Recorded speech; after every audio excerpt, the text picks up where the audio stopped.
Berkshire Hathaway Home Services sales executives, for our video message of the week. All right, this week's message is entitled, Maximize Your Referral Base.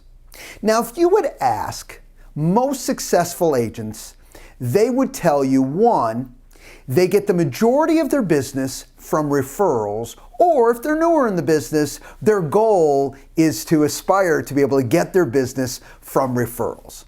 Well, there's a fallacy that goes along with that way of thinking. Sometimes we tend to believe that if we're getting our business from referrals, that means we don't have to prospect as often.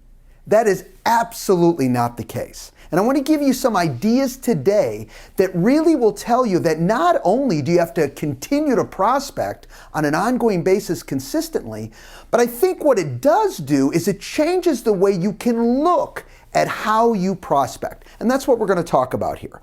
So first of all, if I'm getting my business from referrals on an ongoing basis, or again, I'm aspiring to do so, I want you to think about it this way.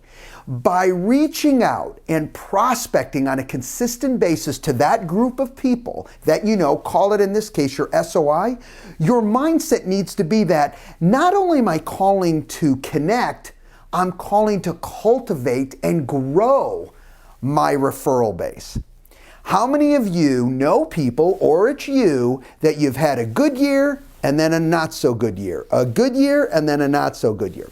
That is when we're depending only on our referrals to keep growing our business, and it doesn't work that way. But when you take that referral base and you basically cultivate it by prospecting it on a consistent basis, you can actually grow it and depend on it to duplicate and grow your business each and every year.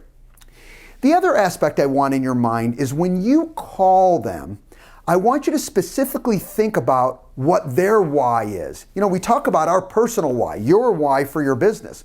Well, what's their why? What is their motivation based on their real estate needs? Do you really know it? What is most important to them?